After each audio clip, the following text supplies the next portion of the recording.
Hello and welcome to the Conscious Entrepreneurs Podcast, a series of inspiring interviews with spiritual leaders and entrepreneurs who have successfully turned their passion into their own business and who are dedicated to living their best possible life while making this world a better place through their work, offerings, and authentic presence. I'm your host, Anna Frolic. I am an intuitive guide and mentor for purpose-driven business owners who are ready to break free from their self-imposed limitations so they can confidently step into their true calling, make more money working less, and embrace the life their soul is craving. I'm so excited you're here with us, and I can't wait to introduce you to today's guest. For more information about this and past episodes, please visit www.annafrolic.com. Hey everyone, and welcome to another episode of the Conscious Entrepreneurs Podcast. I'm your host, Anna Frolic, and I have two guests here with me today, Priska Baumann Bas Waijers. Priska is the mother of the Shiro movement, as well as a life coach, actress, Reiki master, a professional dreamer, and heart follower. And her passion is to support women in unfolding their highest potential and kissing their inner Shiro awake. In 2016, she followed her heart and left her life in Switzerland to live with the man she fell deeply in love with. And Bas, who is her partner, is a life and relationship coach, an author, and shamanic healer. And he is a father of two who is happiest when connecting deeply with Mother Nature and embracing all her secrets. He is familiar with both light and shadow work and brings all of his experiences into the work he does with his love, Priska, where they both support people in preparing for attracting, manifesting, and keeping great love connections. So thank you so much for being here with me today. I'm so honored and so blessed to get to connect with you today. Yeah, thank you for having us. Yeah, thank you so much. It's a great honor to be here. Yeah, so to start with, I really wanted to hear a little more about your story, how you guys met, and I know it's quite the story. And yeah, I know you worked through quite a few challenges in the process of forming your relationship. So if you could tell me a little more about how you got started, that would be awesome. Yeah. Shall I start? Of course. Go ahead. Well, it is a very long story, so we are going to try to keep it a bit on the shorter side. It was in 2015, the summer of 2015. I was married. I was still married then, and I was in this Facebook group. It was like a global group with aware, conscious people. It was also about meditation. It was about grounded spirituality. So because it was summer, it was holidays, I spent quite some time there. And there was this Swiss lady. And from the start, I really was very intrigued by her. So we started connecting more, and also through private messaging. And really, we got to know each other better and better. And there really was a connect. And I really, because it was just new for me, like the things that I read in her stories and I felt in her energy, and it was quite magical actually, and surprising. And in the beginning, it was just friends, like we were friends, because he felt like my gay friend, because I knew he was married, and there was for me there was no romantic idea behind it. But then we had some meditations in this whole group, and then we all of a sudden he just was in my room. I also worked with energies before, but he really literally I could see and smell him as if he would be there, and I was scared shitless. I was so scared, and because of this love that I felt for this man, and but so therefore I didn't tell anything. I was just like, after the meditation, I was like, oh my God, okay, good night. I really was like, I really didn't dare to share anything what happened. But obviously the same happened in his space as well, because he opened up the second time, which like the same thing happened in his meditations, even if I was like, oh my God, no, please, no. But then he opened up about it and told me that this happened, that he could see me, and I was like, oh my God, oh my God. The same happened here as well. And this is when Bas actually wanted to get to know what this was, what kind of relationship there was, if this was just a pure soul connection, if this was a real thing. And of course, sorry that I interrupt you. It had nothing to do with, because I wanted like someone else, or that I wasn't happy in my marriage anymore and I was looking for someone else, but it really felt so special. And like, I have been reading about soulmates and twin soul, and like, I don't like these labels, but I was so intrigued because I thought, what is this? Because I never have experienced it, and I just wanted to find out what it was. Because I had the feeling, if I now push this away and not like anticipate on it, then I will always feel this hole or this missing, or I cannot explain it better. But at one point then I decided, okay, I have to see her in real life actually. So then I asked her if it was okay that I came to Switzerland. And in the beginning, Priska was, no, you cannot come, because she already felt what might happen. But in the end, I just came. And then when we met at the airport, then it was actually quite clear that it was not only a spiritual connection, but it really was much more than that. Yeah. And it was like, now we talk about it like a story, but actually it was a very scary time, because of course this meant that he had to go back and divorce. And I had to leave my country in order to be with him, because of course there were kids, so it was clear that I had to go. And we had quite some obstacles to overcome in order to be together, and of course also because of the kids, and we wanted to respect their timing, and there was a lot of stuff happening also with his health then, because he got sick and had a burnout, and it was really a lot in our space. So we it sometimes feels we're now together for around 2.5 years. 2.5, 3-ish years. Around this time, like in October 2015, we met for the first time. Half a year later, I already left my country and he was divorced. But it feels like we were like having already 10 years together. Yeah. So much happened in these 3 years. Because the first part was really about just getting life back on the tracks again and surviving. And I think after 1 or even 1.5 years, we finally had felt some sort of peace, that we could be truly ourselves, that we truly could connect and find out, okay, what is it, and how are we going to... How is this going to work in real life, right? Yeah. Because up to then it was always like this, I don't know, this surviving mode, as he just said. Yeah, I can definitely relate. I've been through similar experiences, like in a different way, but definitely I know the feelings very well, and it can be very unsettling. Like it just totally, like, you can't do anything about it, right? You just feel what you're feeling, and it can be really scary.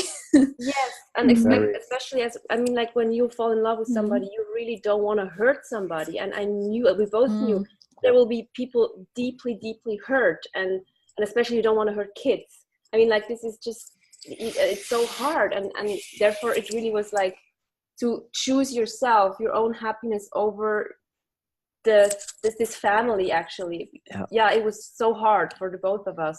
And there was, of course, much guilt, much shame also in the space.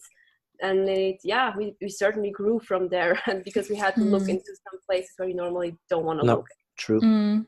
Yeah, I think that's what relationships do. Yes. Very so, I followed your videos for quite a while, Priska, when you were going through this journey. And I also watched one of your recent videos where you I think you shared your story, kind of looking back, and you were both in the video.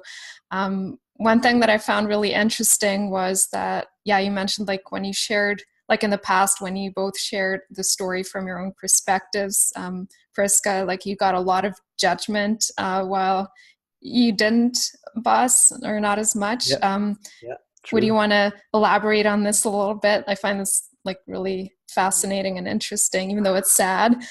Yeah, it was very sad. Mm. Because, well, I had also, in the beginning, I also had people, because I'm 11, 11 years older than Priska.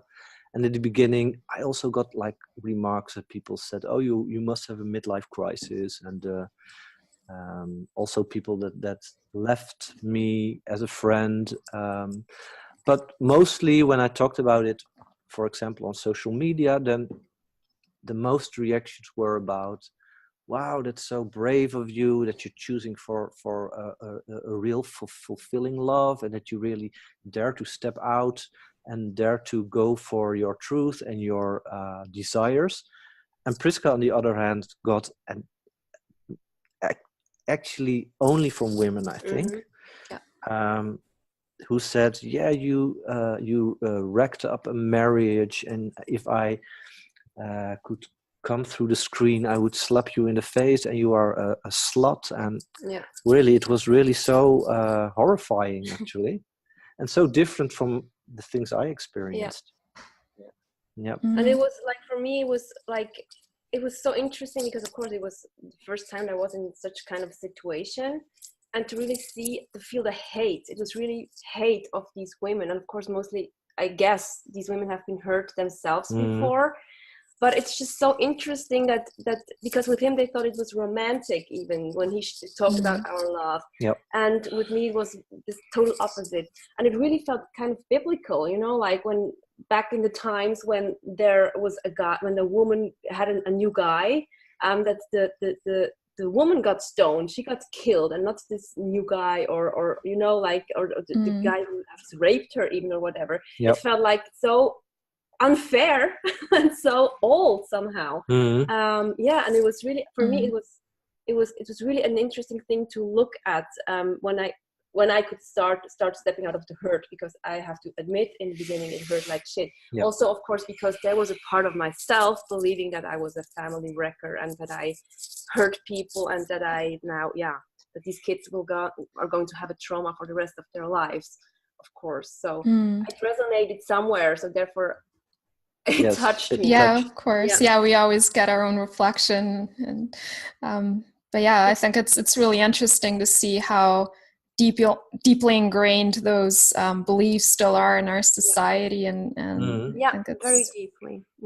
And also it was also interesting, people we got to know together, they unfriended me and told all kind of stuff about me, but they were still friends with Bas. Well, actually, he was leaving his family, you know, and it was just how can this be? It was so interesting to see how this is. And it goes very fast, because people like make assumptions without knowing the whole story. Because, for example, for the first time when I was in Switzerland, I really didn't want to know from Priska what her decision would be. So I really left for Holland with the idea of, okay, this is really solely my decision. I don't know, maybe Priska says that she doesn't want to be with me, but I don't want to take that in, like, to influence my decision. So it was really only my decision. And if people would know that, then they really could, and I'm sure they would still not do that, but then they could take Priska out, and then I would be the bastard or the culprit or whatever. But it's so easy to, especially, and maybe it's very black and white what I'm going to say now, but especially amongst women, there's so much hate and nastiness going on between sisters, and this is really mind-blowing for me. In this case, there's also other sisterhoods. Of course. But in this case, it was really quite into your face. What are some of the key shifts you would say you went through to kind of heal from that experience, and so you could really open up and deepen your relationship and find that inner peace in the relationship, so you could really enjoy your connection more, and not be so worried about what everybody else is thinking, and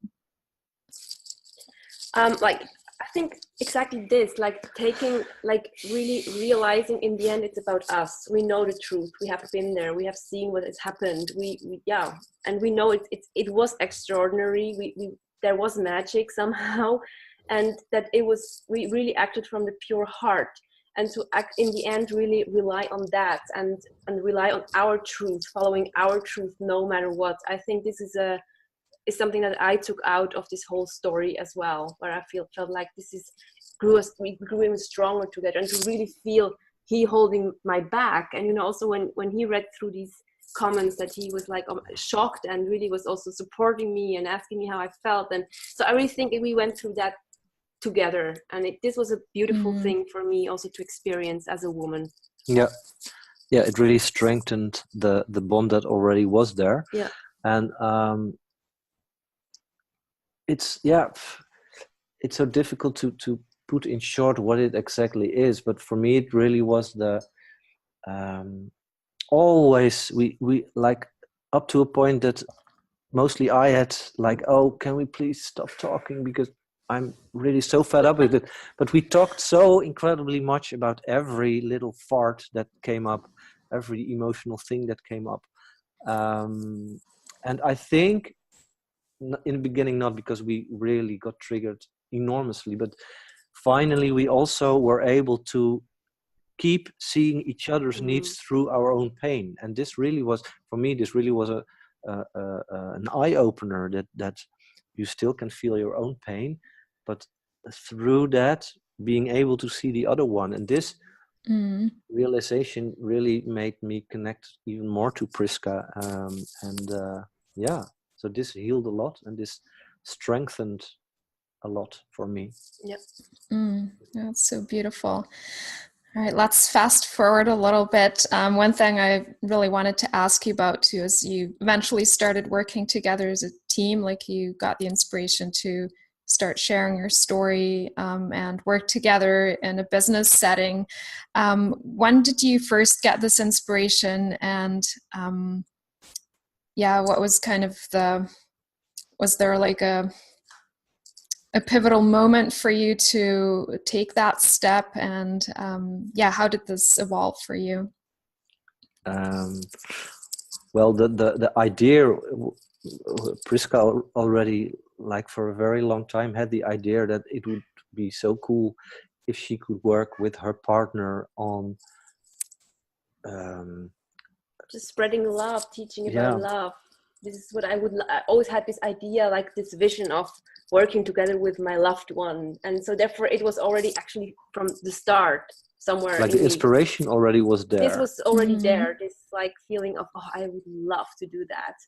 And for me it was more like I was working as a teacher in special needs schools, and I always had this feeling, this is not something I want to do for a very long time anymore, because it emotionally was very draining.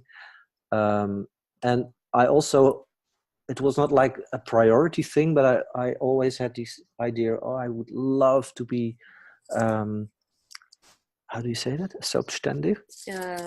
Self-employed? Self-employed, yeah. And then actually when we met and when we became a couple and we started to fantasize, because we love to fantasize together, and we started to fantasize about, okay, what could we do and how would this look like? And then it actually culminated into what we have now. And I think the real organizing of the stuff happened maybe 1 year ago. I think 2 years ago we started doing videos together. Yeah. But now that it's some kind of a business, like it's actually this year where we really have like also stuff that we actually sell. Before it was more just sharing our story, because it was really, really important for us to share, because there are so many couple coaches out there, that show this beautiful side of a relationship, and you always see the beautiful parts of their relationships. And we really also wanted to share the ugly stuff. So we really also had, for example, videos when we both were crying, or, like just really the stuff while we were in it, sharing, because we really felt like this can be of, like, people can benefit from that, because they can see how we're actually doing it. And so we really wanted to share all the shit. So this is also why it's called love relationship. Yeah, I was just gonna ask you how you came up with that name. Yeah. Oh, that name, that was like It's a whiskey so night. perfect.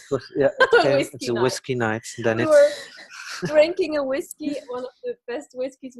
Not that we drink very, very seldom whiskey, alcohol in general, but this was like a whiskey evening. And then all of a sudden we were just making fun because we didn't want it to happen too spiritual and too sleazy. And then all of a sudden this just popped in our minds, and we loved it. And since then it's love relationship. Yeah.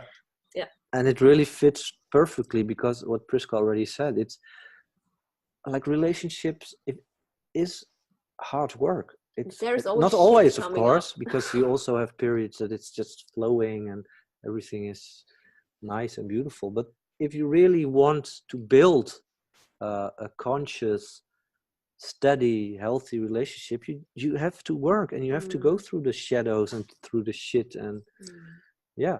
Especially when you meet a love like that, when you really mirror each other stuff in like this in the face, well, there's actually no other way than meeting the shit as well, because this is what you said, this is what relationships do. Yeah, that's really beautiful. And yeah, kind of seeing the parallels in my own story, like the relationship I'm in now, like we've been together for 4.5 years. It's a bit different, like the way it evolved. But I think, yeah, one thing I've really seen is like when I see that I'm closing my heart to myself or to others, I can see that in the relationship. And for me, it's always like I don't get a lot of triggers, but I kind of see when I'm hiding in a comfort zone and I'm not really opening up, and that it's kind of a comfortable space, or but then at some point, okay, I don't think I want to be in this place for the rest of my life. And for me, it's really been a challenge or an opportunity to open my heart again. And after going through some highly traumatizing experiences in the past with guys where I kind of felt this overwhelming love, but I started shutting down then. So now I'm kind of in the opposite situation where it's more like, you know, we get along really well, but we kind of have to step out of our comfort zones to, open up to love again. And it's also beautiful. It is. And it's scary. It's so beautiful. At first, it's so scary. It's so scary when you have to leave that place, and when you have to show yourself so vulnerable, because there's really, you really feel like I'm showing you like the most precious part of myself, and please don't hurt it, you know, like, and I also so feel you with this too muchness that I'm naming it now, because I also am I love so abundantly. When I love, bam, there's just so much love. And I also had this feeling of, oh my God, am I too much again? Too much love? Am I showing it too much? And having this tendency to hide and to small, and he can take all the love. That's so cool. And I had to learn as well to really trust the fact that he can take my all. Like also when I'm having a bad emotion, or bad, there are no bad emotions, but like some kind of emotion that we actually label as bad or as whatever. That he can deal with that as well. And I also have to say, I also had to test him. I unconsciously certainly tested him, because like you just said, me too had some like experiences where I just learned that you cannot show all of yourself. It's just too much, and people get scared, and shit happens then to you. So it was also there, an unlearning again of these rephrasing walls. Yes, exactly. Yeah, definitely been there. I think it can really be scary to if you're this kind of person who naturally loves so deeply, and you just love to share, and sometimes if you meet the kind of mirror who is afraid of that, then it can really hurt, right? Very much. And yes. So it can definitely be a process to I guess learn that we're beautiful and amazing the way we are, and there's nothing wrong with you. You just gotta find the right person to share your love with. Exactly that. Yeah, if another person cannot take your love, it doesn't mean that this is a bad person or that you're wrong. It's just you're not a fit. So like, because the person cannot perhaps has not the ability to love that deep yet, or has not enough self-love to receive your love because they think, oh, they're not worthy of so much love, or there can be so many reasons why the other just rejects you in some kind of way. But yes, this is because we also think this is the reason why some kind of self-love is required, that you can actually receive the love of another person. Otherwise, you're always going to push it away and thinking, oh, this must be a lie or whatever. Even if we are very big in saying, hey, you don't have to love yourself completely and 24/7 in order to deserve love. This I really think is one of the biggest blockages out there in the spiritual world at all. Because no one does that. Just it's enough to be self-compassionate from time to time. But so really it doesn't matter if you're feeling broken. You're never broken because you're always whole. But even if you feel it like that, or you think that's something wrong with you, you still deserve love, and you still deserve like to have a partner that loves you and takes care of you, and the other way around. And this is really the biggest thing to tackle. I think both in men and women. I see it more in women. I think that there is such a belief that you first have to do all the work, and you have to reach a state of perfectness, enlightenment almost, and then finally you are worthy of the one. And this is impossible. Then you have to wait till you're 90, and even then you are not perfect. Yes.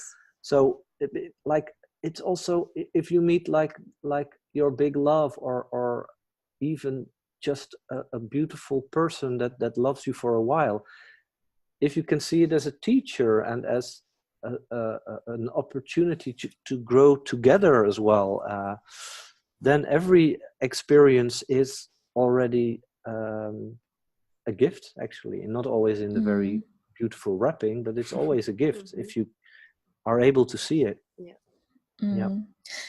I love that you brought that up, because that was like one of the keys for me. Like when I met Cole, my current partner, I think that was one of the key shifts I made. I was totally in that place where I was just, I had the spiritual understanding and the awareness of how we all mirror each other. And but it can be sometimes tricky to implement if we don't really see it from because we see the human perspective, then we see the spiritual perspective.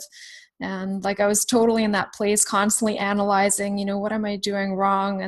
And thinking I needed to change something about myself to basically get that reflection back from somebody specific I thought I was meant to be in a relationship with, all sorts of things. But when I let that go, and I just basically set the intention to meet someone who can meet me where I'm at and who loves me the way I am right now. And I don't need to be perfect. I don't need to be perfectly healed in order to be with my soulmate. That changed everything. Then after that, just it went so fast. We met within weeks. So it's cool. It really is one of the biggest blockages in the spiritual world. I totally believe that. And when we really think it's more we really have to commit to know to want this love and still be in this flow, and really let this go of this idea. I have to first, what you just said, being healed totally.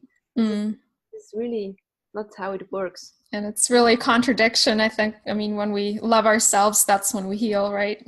But at the same time, when we think we almost need to force ourselves to get into that place, and we just that doesn't work. So it's we only love ourselves when we are actually fixed, and this is not the way it works. No. We can love ourselves how we are right now, with all our edges and our stuff that is going on in our space.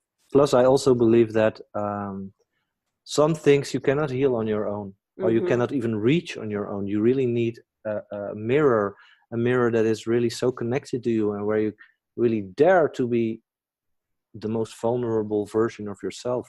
Then you can reach the most deepest places. Because, for example, before I met Priska, I had read books, I had done workshops, I have done a shamanic education. I thought I healed most of my inner wounds, or my shadows, or whatever you want to call it. And then this lady popped up, and then it started all over again. Yeah. Yeah. Yeah, I totally know what you're saying. I kind of see also when I entered my relationship with Cole, like the first thing that happened, even though I hadn't been in a relationship for a really long time, and the patterns that I experienced in the meantime were like totally different. But the first thing that happened was basically I totally went back into the same patterns, like from my previous relationship, like all those same fears came up. Yeah. And I went through them very quickly. Like it didn't last long, but that was kind of okay. I thought I was done with that particular relationship or that pattern, but no, I just needed to kind of see it again to then be done with it. I think it's like an echo, it's like an echo from the past, and you can also see where you're actually standing. Not that you think, oh, I'm in the shit again and everything is still the same and nothing actually happened. No, it's actually just a reminder, and then you see, oh, okay, this is still there. Okay, but I handle it differently now. Yep. So because also many people are so afraid to step into or really attract also a relationship because they're afraid that they will repeat all the patterns from the past again.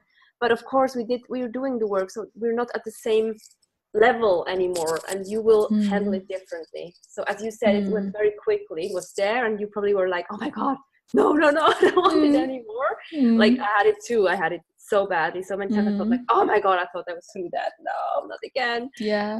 But as you said, it's so much quicker, and it's also it's much easier to go through it because absolutely. And it's also sorry, go ahead. Sorry. It's also something you can celebrate because whenever these echoes pop up again, it's also a reminder, a very clear reminder that you already have done so much work, that you already grew so much. Yeah, totally. And I think when you have the awareness, then you know where to set the boundaries and make different choices. I think that's all it really is in the end. Yeah, exactly. Yeah, one thing I really wanted to ask you guys about too is, and I think this is something that a lot of people talk about in the like relationship coaching world, differences between men and women in the relationship and kind of how to navigate them to, create a good foundation for a relationship. I think you know what I'm trying to say. What would you say, like, in what ways would you say from your perspective, men and women are different in relationships, and what are some of your tips to navigate those differences and create a foundation for good understanding and love and all those things? Well, we talked about it this afternoon a bit, and Priska said it actually very beautifully. She said, men need to feel free in order to feel safe. They need to feel this freedom in order to feel safe. And women need to feel safe in order to connect to the freedom, to feel free. So it's actually the same ingredients, but the way towards it is totally... Hi! Hi! My kitty. Hey, this is Sweet Pete. He's so sweet. It's a he? It's a she. he. Oh, really? Such a big one. Oh, she looks maybe big on camera, but she's pretty small. Okay. So yeah, this is like for men, it's more via freedom towards safety, and for women, it's via safety towards freedom. And if I look at me, and I'm also in much men's group, so I think I know a bit what plays amongst men, is that for men, it's really most important that they feel respected, that they feel some sort of admired, that they feel seen in their presence, in their masculine core. And for women, it's more that they need to feel loved and they need to feel nurtured, taken care of. And of course, this is very black and white, but it's mixing in the end. I think the ingredients in the end are the same. We all need the same. It's just different. I think it's very important that we know. It's like, especially with us, it's so obvious. We are even from different cultures. He's Dutch, I'm Swiss. And we really feel that. And also that he has a total different upbringing than I am. So we're very aware of that. But actually every relationship is a different culture. And even if it would be the same gender, actually, because we grew up differently, we have different belief systems, and so on and so on. But especially with men and women, it's very obvious that we are not, we speak actually different language, and we have to really learn the language of this other person. And there's not one language of the man and one language of the women. It's like every person has its own language. And I think it's just very, very important, again, that we communicate, that we really learn to listen, and not just listening to give an answer, but really listening and really to try to understand what is the need behind the words. What does he, or in this case, he really mean? What is the need behind this? And to really understand, to really get to understand each other. And I think this is really also this is the bridge in every relationship, to really listen and trying to understand and put yourself into the shoes of the other, actually. And to really get into this experience. And also then it also needs that you sometimes take a step back, and that you don't push through what you exactly want in a certain situation. For example, what I have and what lots of men have is that at some point when we are talking about emotional stuff, or when I have been ignited into some sort of an emotion, then I cannot talk immediately. Then I really have to withdraw for a while and work through it somehow, and then I can go in a conversation with Priska. And like in the beginning, we had things with that as well, and that Priska thought I was not present, or that I thought, "Woman, can you please shut the F up for a while?" And this was really, and it's also about taking responsibility, because like Priska cannot look into my head, and at one point, if I feel the need to withdraw, then I have to take the responsibility to communicate that to her. Then I say, Priska, I really would like to talk, but I cannot now. So you really have to leave me alone for a while. And then she knows, okay, I have to take a step back. And this, I think this would be for me the biggest advice. Take responsibility. Ask for what you need. And communicate. Because this is really so incredibly important. And I see so many couples who, even spiritual aware couples, who just don't talk about stuff, that I think, what? It's mostly because we're afraid to show ourselves. Because, for example, it really takes some gut to tell like your partner that you're, for example, jealous because of his behavior, because then you think, oh, jealousy is such a stupid emotion, you're not allowed to be jealous, and because in the end everybody's free, and men don't they like to be free, and they don't want to be clingy or whatever. But to really say, hey, this is hurting me, and taking responsibility for our feelings, and saying you are hurting me and this is wrong, but really saying, hey, this thing is hurting me because perhaps I know why and perhaps I don't, but to really lay it out, and then he knows, or he can then decide what he's going to do with it, if he's going to change it or not. But I remember in the beginning it was so hard for me to show my weak sides because I was known for being the strong one and understanding everything, and to all of a sudden, okay, I'm actually not only that strong because I have this and this and this too. It really took me something to show that to him. And I think the other way around as well. Yeah. Definitely. Yeah, definitely been there as well. One thing that I was just thinking of, one thing I've experienced definitely in my own relationships, and that I see a lot in others as well. I think the societal conditioning that we have around what it means to be a man or what it means to be a woman. And I think especially for us women, maybe in the last, 100 years or so, when we started, long story, but I think when we entered the work world, more like corporate environments, I think a lot of us kind of learned to act like men, or that was really difficult for me for a while and my relationships, like learning to actually not always be in my masculine side so much and not be so controlling and be more receptive and actually allow a man to be there for me. Is this something you experienced as well? And like what would your number one advice be for women who struggle with this, or I guess also for men who may be experiencing this? Well, maybe you can say something about women. Yes, I really think, because I know the struggle. I certainly know the struggle, and we also see a lot of our people, our clients, especially the women who, you know, are business owners, and they have their life, and but then they don't know how to switch, as you just said, into the feminine. And I really think it's, in the end, it's like an exploration, to really explore what does it mean for me, because I don't have to compare myself to every other woman. What does it mean to myself, to me, to be a woman?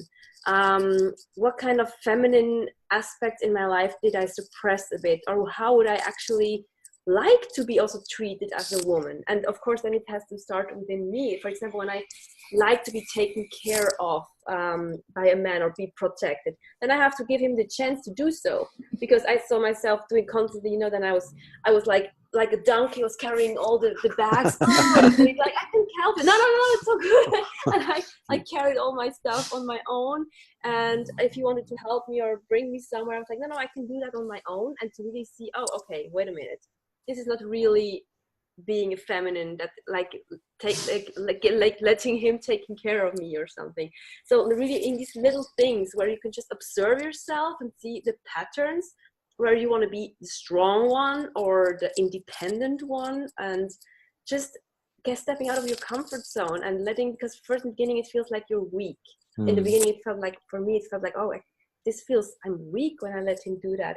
But then to shift into, slowly, it's a process to really shift into, no, it's actually being in my feminine and receiving, really this receiving muscle. Please, we all need to train our receiving muscles, and to really get it and receive it. It's really this receiving part.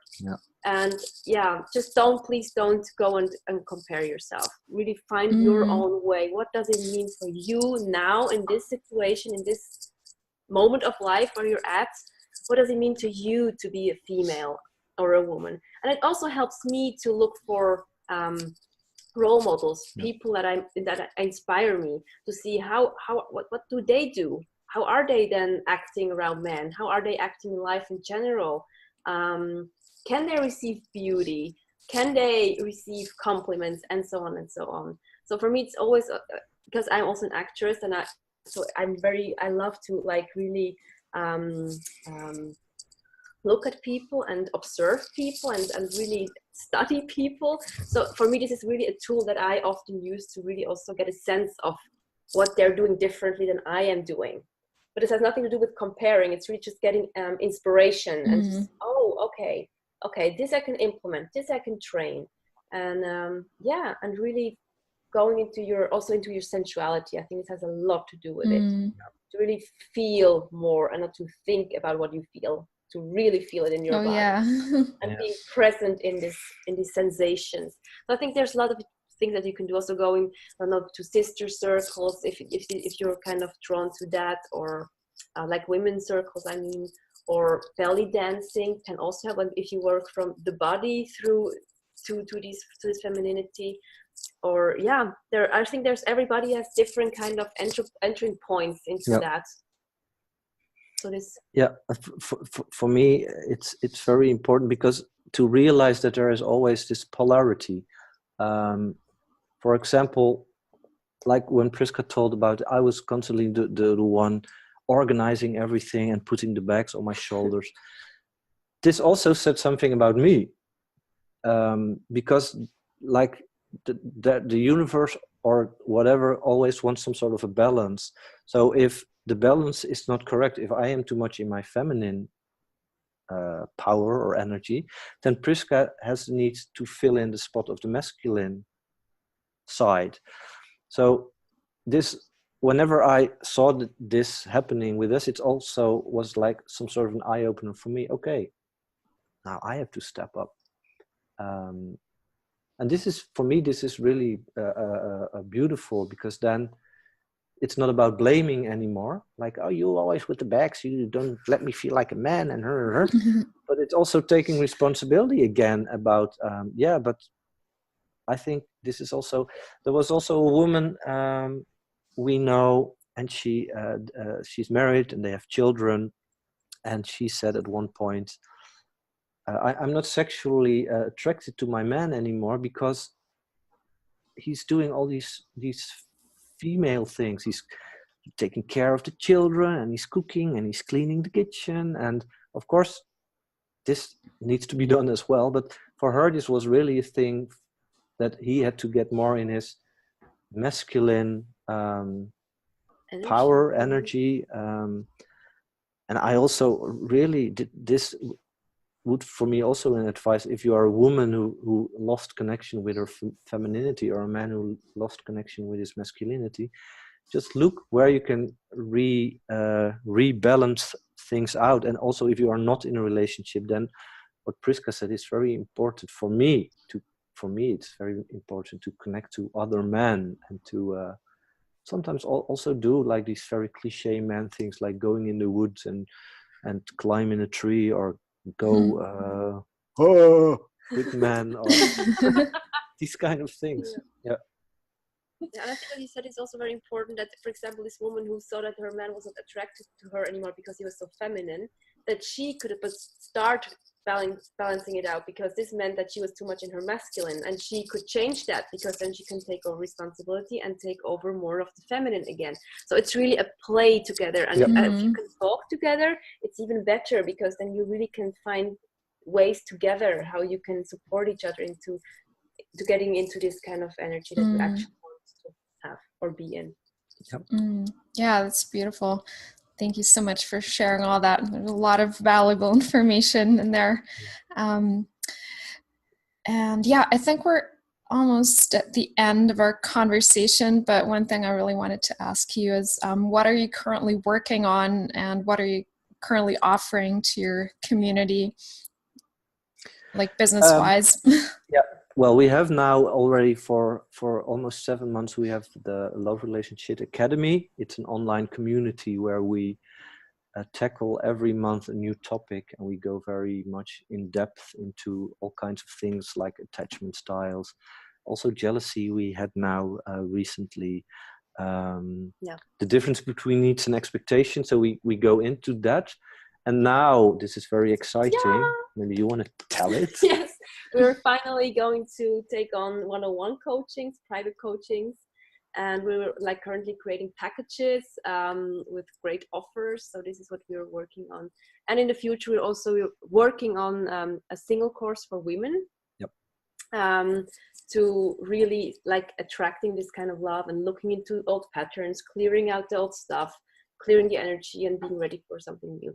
But first, we really now want to focus on one-on-one coaching, and we are going to accept a few selected clients, and we're really looking forward to that. And this is really, even if I say it myself, it gets me really very excited, because we also have, apart from the coachings, we also have so much very valuable and very cool bonuses that we can give in these packages. So yes, it's really this is where we are. Cool. Yeah. Yeah, sounds very exciting. Mm-hmm.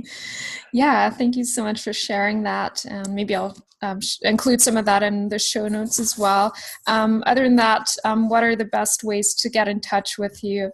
You know, whoever's watching or listening wants to learn more about how to work with you. Mm-hmm. So like we have a website, like almost everyone, loverelationships.com is the address. But I think to really connect with us, we're very active on social media. So we have also a friend site that is called Love Relationship. On Facebook? On Facebook, exactly. Or I think it's Love Relationship with Bas and Priska. I'm not sure, because Love Relationship, I don't know. When you give in Love Relationship, you will find us. And Yes, I think, and on Instagram we're also quite active. So, but I think this is the best way to interact with us and to also learn. And we're also open to, you can also like reach out to us on our private Facebook pages. We love to interact with people and to also answer questions. And we also have you can also reach us via email, and that's just the address is us@loverelationship.com. Yeah. Awesome. And of course we have the YouTube channel. I always forget that. that. Yeah, right. Quite cool videos. Yeah, lots of great content for sure. And yeah, I do want to say I've been following you on Instagram mostly, and I really love your posts. Thank you. Thank you so much, Anna. Yeah, it was such a pleasure having you today.